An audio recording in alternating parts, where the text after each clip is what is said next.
कैसे हैं प्यारे विद्यार्थियों। आशा करते हैं कि आप लोग बिल्कुल स्वस्थ होंगे, सुखी होंगे और पढ़ाई में पूरी तरह से लगे होंगे। आज हम लोग शुरू कर रहे हैं कक्षा 12 का वैद्युत द्विध्रुव का टॉपिक हम लोग पढ़ते हैं। वैद्युत द्विध्रुव का जो टॉपिक होता है बड़ा इंपॉर्टेंट होता है। वैद्युत द्विध्रुव के कारण हमको क्या आता है, वैद्युत क्षेत्र की तीव्रता निकालना आता है अक्षीय स्थिति और निरक्षीय स्थिति में, और वैद्युत विभव निकालने के लिए आता है अक्षीय स्थिति और निरक्षीय स्थिति में ना। तो इन चारों में से ये 100% श्योर होता है कि कोई एक ड्राइवेशन जरूर पूछा जाता है, हर साल पूछा जाता है। तो इस साल भी वही चीज होगा। तो चलो स्टार्ट करते हैं। और आप लोग क्या करेंगे, इत्मीनान से पहले समझेंगे, समझने के बाद 2-3 बार खुद से ड्राइव करेंगे और परीक्षा के लिए क्या करेंगे, पूरी तरह से इसको तैयार करके रखेंगे। चलिए ठीक है। तो सबसे पहले इसमें हम लोग एक चीज देख लेते हैं, वैद्युत द्विध्रुव क्या होता है। वैद्युत द्विध्रुव क्या होता है ना। वैद्युत द्विध्रुव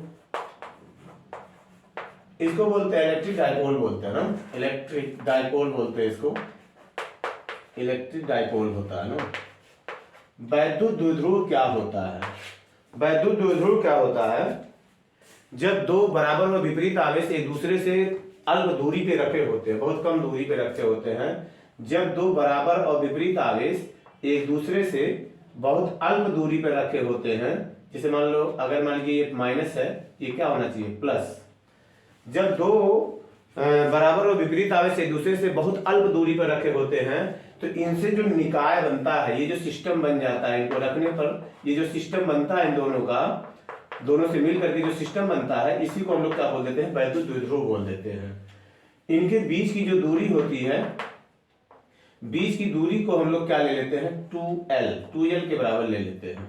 2L के बराबर लेते हैं। 2L क्यों लेते हैं, क्योंकि आगे के ड्राइवेशन जो हम लोग करेंगे, ड्राइवेशन जो निकालेंगे उसमें 2L लेने से क्या होगा, आपको ये फायदा होगा कि हम लोग जब डिस्टेंस को निकालते हैं इसके मिडिल पॉइंट से ही निकालते हैं, तो L इधर हो जाता है, L इधर हो जाता है। अगर हम लोग क्या करें, L खाली ले लें तो L/2 होगा, कैलकुलेशन में थोड़ा सा प्रॉब्लम आएगा ना, इसलिए हम लोग क्या करते हैं 2L ले लेते हैं। ये इसका मिड पॉइंट होता है O। अब वैद्युत द्विध्रुव में जैसे मान लीजिए आपका H2O होता है, H2O क्या होता है, H धनायन होता है और क्या होता है, OH ऋणायन होता है ना। H धनायन और OH ऋणायन होता है। ये दोनों मिल करके क्या करते हैं, एक द्विध्रुव का निर्माण करते हैं। तो जो H2O होता है वो द्विध्रुव की तरह क्या करता है, कार्य करता है। ऐसे बहुत से क्या होते हैं, अणु होते हैं जो द्विध्रुव की तरह कार्य करते हैं। हमको देखना है, ये तो हो गया वैद्युत द्विध्रुव हो गया। वैद्युत द्विध्रुव आप लोग लिख लेंगे। वैद्युत द्विध्रुव क्या होता है, जब दो बराबर व विपरीत आवेश एक दूसरे से अल्प दूरी पे रखे होते हैं, बहुत कम दूरी पे रखे होते हैं, इनसे जो सिस्टम बनता है उसी को हम लोग वैद्युत द्विध्रुव कहते हैं। एक चीज और आपसे पूछा जा सकता है कि वैद्युत द्विध्रुव आघूर्ण क्या होता है। वैद्युत द्विध्रुव आघूर्ण, वैद्युत द्विध्रुव आघूर्ण, इसको इलेक्ट्रिक डाइपोल मोमेंट हम लोग कहते हैं। मोमेंटम कहते हैं, मोमेंट कहते हैं, कुछ भी कहो नहीं, इलेक्ट्रिक डाइपोल मोमेंट इसको कहते हैं। इलेक्ट्रिक डाइपोल मोमेंट इसको बोला जाता है। डाइपोल मोमेंट हम कह दे रहे हैं ना, मोमेंट, इलेक्ट्रिक डाइपोल मोमेंट कहा जाता है ना। वैद्युत द्विध्रुव आघूर्ण, तो वैद्युत द्विध्रुव आघूर्ण इसको P अक्षर से हम लोग शो करते हैं। यह एक सदिश राशि होता है, इसकी दिशा -q से कहां होता है, +q की तरफ होता है। -q से +q की तरफ होता है, सदिश राशि होता है। तो वैद्युत द्विध्रुव आघूर्ण क्या होता है। वैद्युत द्विध्रुव आघूर्ण अगर आपको डेफिनेशन पूछा जाएगा तो जिन दो आवेशों से मिलकर द्विध्रुव की रचना होती है, देखो +q और -q से हो रही है नहीं, जिन दो आवेशों से मिलकर द्विध्रुव की रचना होती है उनमें से एक आवेश का परिमाण माने धन ऋण नहीं लेंगे हम लोग, उनमें से एक आवेश का परिमाण तथा दोनों आवेशों के बीच की दूरी के गुणनफल को हम लोग क्या कर देते हैं, वैद्युत द्विध्रुव आघूर्ण कर देते हैं। होता है 2QL होता है, P बराबर हो जाएगा। तो ये द्विध्रुव आघूर्ण होता है। वैद्युत द्विध्रुव आघूर्ण का डेफिनेशन आप लोग लिख लीजिएगा। जिन दो आवेशों से मिलकर के द्विध्रुव की रचना होती है उनमें से एक आवेश तथा उन आवेशों के बीच की दूरी के गुणनफल को हम लोग क्या कहते हैं, वैद्युत द्विध्रुव आघूर्ण कहते हैं। तो इस चीज को आप ध्यान में रखेंगे। द्विध्रुव आघूर्ण क्या होता है, इसका मात्रक देखिए क्या होगा, इसका मात्रक हो जाएगा, मात्रक क्यू का मात्रक क्या होगा, कूलाम, कूलाम होता है, और यल का मात्रक मीटर होगा, कूलाम मीटर होता है। विमीय सूत्र अगर पूछा जाएगा, विमीय सूत्र क्या लिखोगे आप, विमीय सूत्र, विमीय सूत्र हो जाएगा, कूलाम क्या होता है, कूलाम क्यू इक्वल टू होता है I T, Q equal to होता है आई टी, आई टी होता है, आई का क्या होगा ए, और टी का क्या होगा कैपिटल टी, मीटर माने हो जाएगा एल, ये हो जाता है आपका इसका विमीय सूत्र। इसको हम लोग ऐसे लिख देंगे, पहले एल लिख देंगे, फिर ए लिख देंगे, सॉरी पहले एल लिख देंगे, फिर टी लिख देंगे, फिर ए लिख देंगे ना, इस तरह से इसका विमीय सूत्र एल होता है ना। तो विमीय सूत्र आप ध्यान में रखोगे इसका। अब हमको देखना है द्विध्रुव के कारण, वैद्युत द्विध्रुव के कारण हमको क्या निकालना, वैद्युत क्षेत्र। वैद्युत क्षेत्र देखो क्या होता है, वैद्युत क्षेत्र को हम लोगों ने आगे देखा है कि वैद्युत क्षेत्र क्या होता है, किसी आवेश के चारों तरफ का वह क्षेत्र होता है, वह एरिया होता है जिसमें कोई परीक्षण आवेश ना, जिसमें रखा कोई परीक्षण आवेश अपने ऊपर प्रतिकर्षण बल का क्या करता है, अनुभव करता है, अथवा आकर्षण बल का क्या करता है, अनुभव करता है। जो परीक्षण आवेश होता है इसको क्यू नॉट से हम लोग शो करते हैं, इसको हमेशा चार्ज का क्या लेते हैं, प्लस लेते हैं, पॉजिटिव लेते हैं। तो मान लीजिए माइनस क्यू अगर है, माइनस क्यू आवेश कहीं पे रखा हुआ है, माइनस क्यू आवेश रखा गया है, तो परीक्षण आवेश को जब इसके अंदर हम लोग लेके आएंगे तो ये आकर्षण बल का अनुभव करेगा। और अगर प्लस क्यू आवेश है, प्लस क्यू आवेश है, इसके चारों तरफ का अगर एरिया हम लोग देखें, इसके अंदर अगर हम लोग क्या करेंगे, परीक्षण आवेश को लेके आएंगे, परीक्षण आवेश क्यू नॉट को लेके आएंगे, ये रिपल्सन फोर्स का अनुभव करेगा। तो इसके अंदर क्या होगा, प्रतिकर्षण, इसके अंदर क्या होगा, आकर्षण लगेगा, इसके बाहर रहेगा तो नहीं लगेगा। यही जो एरिया होगा, आवेश के चारों तरफ का जो एरिया होगा, उसी को हम लोग क्या कह देंगे, वैद्युत क्षेत्र कह देते हैं ना, आवेश का वैद्युत क्षेत्र कह देते हैं। किसी आवेश के चारों तरफ का वह क्षेत्र होता है जिसमें रखा कोई परीक्षण आवेश अपने ऊपर आकर्षण अथवा प्रतिकर्षण बल का क्या करता है, अनुभव करता है, उसी क्षेत्र को हम लोग इस आवेश का क्या कह देते हैं, वैद्युत क्षेत्र कह देते हैं। अब देखिए हमको क्या करना, सबसे इंपॉर्टेंट टॉपिक क्या इसमें जो चीज है वो है वैद्युत द्विध्रुव के कारण वैद्युत क्षेत्र की तीव्रता ज्ञात करना। हम लोग दो अवस्थाओं में वैद्युत क्षेत्र की तीव्रता ज्ञात करते हैं ना। दो अवस्थाएं कौन कौन सी होती हैं, पहला तो होता है एक्सियल स्टेट होता है, दूसरा होता है अक्षीय, पहला होता है अक्षीय स्थिति, दूसरा होता है निरक्षीय स्थिति होता है ना। अक्षीय स्थिति में वैद्युत क्षेत्र की तीव्रता ज्ञात करना और निरक्षीय स्थिति में वैद्युत क्षेत्र की तीव्रता ज्ञात करना रहता है। तो आज हम लोग देखेंगे, इस वीडियो में देखेंगे वैद्युत द्विध्रुव के अक्षीय स्थिति में। पहला क्या देखेंगे हम लोग, अक्षीय स्थिति में वैद्युत क्षेत्र की तीव्रता ज्ञात करना। अक्षीय स्थिति में वैद्युत द्विध्रुव के अक्षीय स्थिति में वैद्युत क्षेत्र की तीव्रता ज्ञात करना, में वैद्युत क्षेत्र की तीव्रता ज्ञात करना, वैद्युत क्षेत्र की तीव्रता ज्ञात करना, ठीक, तीव्रता ज्ञात करना। तो देखिए अक्षीय स्थिति बहुत बार पूछा जाता है, अक्षीय स्थिति बहुत बार पूछा जाता है, तो इसको आप ध्यान से समझेंगे, ध्यान से समझने के बाद दो एक बार आप क्या करेंगे, रफी कर लेंगे, ये अपने आप से क्लियर हो जाएगा ना। तो सबसे पहले क्या करते हैं हम लोग, वैद्युत द्विध्रुव बनाते हैं। वैद्युत द्विध्रुव, एक वैद्युत द्विध्रुव बनाते हैं, ये वैद्युत द्विध्रुव आपका हो जाएगा। वैद्युत द्विध्रुव क्या होता है, जिसमें दो बराबर और विपरीत आवेश होते हैं, एक दूसरे से अल्प दूरी पर रखे गए होते हैं ना, ये आपका हो जाएगा वैद्युत द्विध्रुव हो जाएगा, ठीक। ये वैद्युत द्विध्रुव आपका है। वैद्युत द्विध्रुव, इस पे आवेश कितना है, इस पे माइनस ले लेते हैं, माइनस क्यू है, किधर भी ले सकते हो आप, माइनस क्यू, ये क्या हो जाएगा, प्लस क्यू हो जाएगा, प्लस क्यू हो जाएगा। इसका मिडिल पॉइंट हम लोग ले लेते हैं ओ ले लेंगे, ओ ले लेते हैं। इनके बीच की दूरी 2l होता है, l डिस्टेंस इधर हो जाएगा। इसका जो अक्षीय स्थिति होगा, एक्सियल लाइन यही होता है ना, ये होता है अक्षीय स्थिति। अक्षीय स्थिति में हम लोग ले लेते हैं इसको ना। अब देखिए अक्षीय स्थिति में मान लीजिए ये क्या होता है, यहां से बिंदु O से L दूरी पर है कोई बिंदु क्या है P है। P पे क्या करना है हमको विद्युत क्षेत्र की तीव्रता ज्ञात करना है। किसके कारण? द्विध्रुव के कारण। बिंदु P पे ज्ञात करना है। ये जो बिंदु P है यहां से मान लीजिए क्या है, ये मान लीजिए R डिस्टेंस पर है। R डिस्टेंस पे यहां से यहां है, R डिस्टेंस पर है। तो सबसे पहले हम लोग प्लस क्यू के कारण विद्युत क्षेत्र देखते हैं। प्लस क्यू के कारण जो विद्युत क्षेत्र होता है वो क्या होता है, बाहर की तरफ होता है। मान लीजिए ये प्लस क्यू आवेश इस पे रखा गया है, तो जो विद्युत क्षेत्र होगा बाहर की तरफ होगा। क्यों होगा? हम लोग देख चुके हैं, पिछले वाले वीडियो में देख चुके हैं। और अगर माइनस क्यू होगा इसके कारण विद्युत क्षेत्र किधर होगा, अंदर की तरफ होगा। क्यों होगा? ये सारी चीजों का डिस्कशन हो चुका है ना। देखिए हम लोग आज क्या देखते हैं, इसमें क्या देखते हैं, ये प्लस क्यू है। प्लस क्यू के कारण जो विद्युत क्षेत्र होगा, प्लस क्यू के कारण विद्युत क्षेत्र देखिए बाहर तरफ बिंदु P से किधर होगा, प्लस क्यू के कारण किधर होगा, बिंदु P से बाहर की तरफ होगा। ये होगा ना। इसको मान लेते हैं कौन है, ये E1 है, E1। और माइनस क्यू के कारण जो विद्युत क्षेत्र होगा, देखिए ये वाला डिस्टेंस कम है। जब डिस्टेंस कम है तो विद्युत क्षेत्र क्या होगा, बड़ा होगा।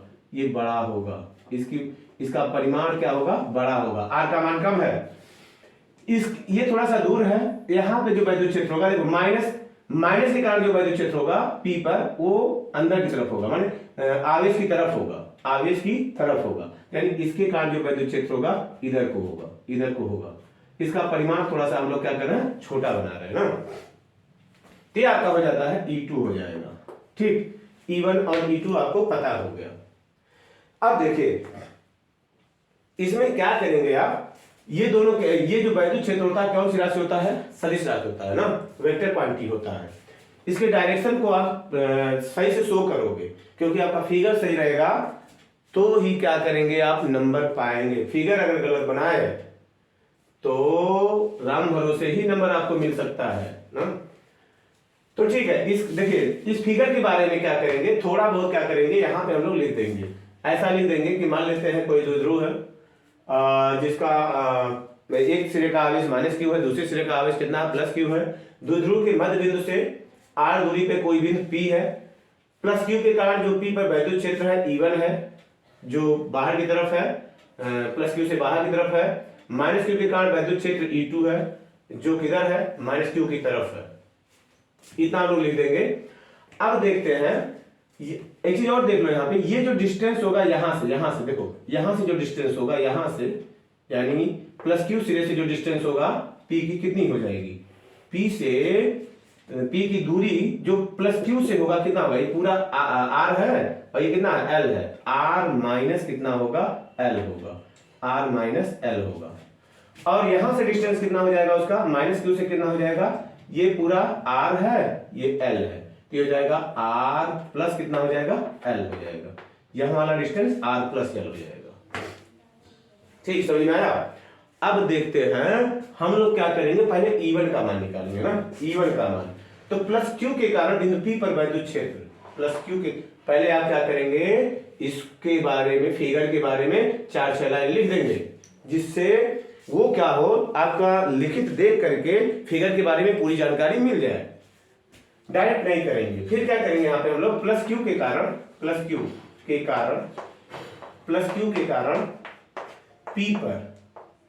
P पर विद्युत क्षेत्र निकालेंगे। P पर विद्युत क्षेत्र प्लस क्यू के कारण P पर विद्युत क्षेत्र कितना हो जाएगा E1 बराबर बिंदु आवेश के कारण विद्युत क्षेत्र आप जानते हो कितना होता है, 1/4 पाई एप्सिलॉन 0। यहाँ पे हम लोग मान लेते हैं क्या है, एयर है। एयर में मान लीजिए ये सब हम लोग जो कार्यक्रम कर रहे हैं एयर में कर रहे हैं, इसलिए के का वैल्यू कितना हो जाएगा, इसलिए के का वैल्यू आपका हो जाएगा 1। परावैद्युत माध्यम का परावैद्युतांक कितना हो जाएगा 1। तो 1/4 पाई एप्सिलॉन 0।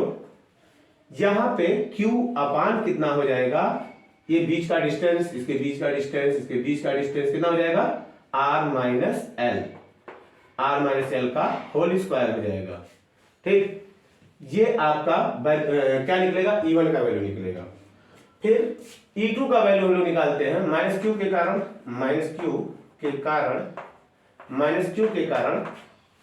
विद्युत क्षेत्र कितना हो जाएगा, माइनस क्यू के कारण P पर विद्युत क्षेत्र निकाल देंगे। P पर विद्युत क्षेत्र वैद्युत क्षेत्र, P पर वैद्युत क्षेत्र E2 बराबर कितना हो जाएगा, E2 बराबर हो जाएगा 1/4 पाई एप्सिलॉन नॉट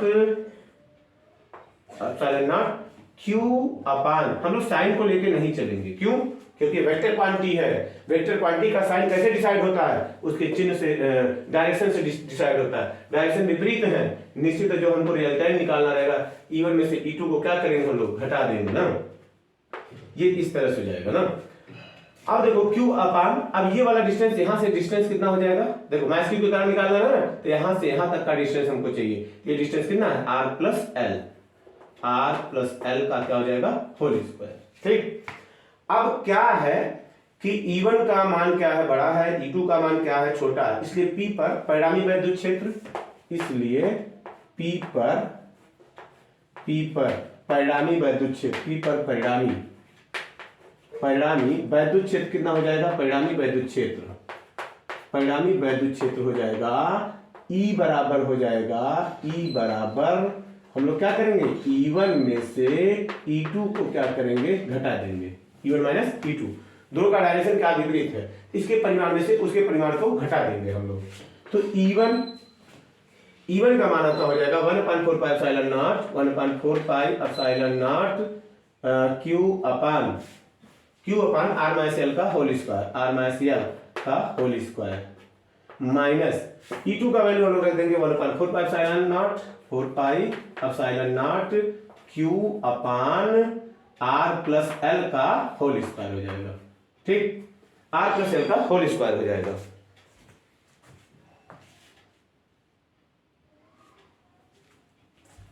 चलिए ठीक है, अब देखते हैं बराबर क्या करेंगे, 1/4 पाई एप्सिलॉन नॉट क्या है, सब में कॉमन है ना, तो 1/4 पाई एप्सिलॉन नॉट कॉमन हो जाएगा, बचेगा Q भी कॉमन हो जाएगा, Q upon 4 pi epsilon not common हो जाएगा, तो 1/R माइनस L का होल स्क्वायर और माइनस हो जाएगा 1/R प्लस L का होल स्क्वायर बराबर Q upon 4 pi epsilon naught, यहां हो जाएगा इसका मल्टीप्लाई यहां, इसका मल्टीप्लाई यहां कर दो, तो R प्लस L का whole square minus R minus L का होल स्क्वायर हो जाएगा अपान R माइनस L, देखो दोनों होल स्क्वायर है, तो R माइनस L का, अच्छा चलो लाइन लिखते हैं, whole square R plus L का होल स्क्वायर हो जाएगा। ठीक, बराबर Q upon 4 pi epsilon naught, यहां हो जाएगा a square minus b square का फार्मूला लगा दो, तो a स्क्वायर इसको मान लेंगे, इसको b square, a square minus b square, इतना प्लस इतना माइनस इतना, ये हो जाएगा R plus L plus R minus L, एक क्वेश्चन में ये हो गया। दूसरे क्वेश्चन में हो जाएगा R प्लस L माइनस, जब माइनस लगाएंगे तो माइनस होगा और माइनस ये क्या हो जाएगा, प्लस L अपान कितना हो जाएगा, देखो ये दोनों होल स्क्वायर है, तो इसको हम लोग ऐसे लिख सकते हैं R माइनस L और R प्लस L, पूरे का क्या लिख देंगे हम लोग, होल स्क्वायर लिख सकते हैं ना, होल स्क्वायर बराबर, यहां तो क्या कट जाएगा, L से L कट जाएगा, यहां R से R कट जाएगा, R कितना होगा 2R और L कितना होगा 2L, ये हो जाएगा Q upon 4 pi epsilon naught, यहां आपका हो जाएगा 2R into 2L upon a minus B, a plus B, ये हो जाएगा R square minus L square का होल स्क्वायर हो जाएगा, इस तरह से आपका ये बनेगा। अब देखो हम लोग क्या करते हैं, इसको हम मिटा देते हैं ना, इसको मिटा देते हैं, समझ में आ रहा है तक, इसको मिटा देते हैं, देखिए यहां से मिटा देते हैं, तो ये बराबर कितना हो जाएगा, E बराबर कितना हो जाएगा, E बराबर Q, अब देखो Q कैसे मल्टीप्लाई कर दो, तो हो जाएगा 2R इंटू 2QL, देखो Q का मल्टीप्लाई इसके साथ कर दिया, यहाँ 1/4 पाई एप्सिलॉन नॉट है पहले से ना, और अपान कितना हो जाएगा, देखो इसका मल्टीप्लाई नीचे हो जाएगा R minus L, R square minus L square का होल स्क्वायर। अब 2QL अभी हम लोग देखेंगे क्या होता है, द्विध्रुव आघूर्ण होता है, तो बराबर हो जाएगा 2R अपान हो जाएगा 4 पाई एप्सिलॉन नॉट, यहां हो जाएगा P अपान हो जाएगा R square minus L square का होल स्क्वायर हो जाएगा। ठीक, ये से हो जाएगा ई वैद्युत क्षेत्र की तीव्रता ये हो जाएगा ना।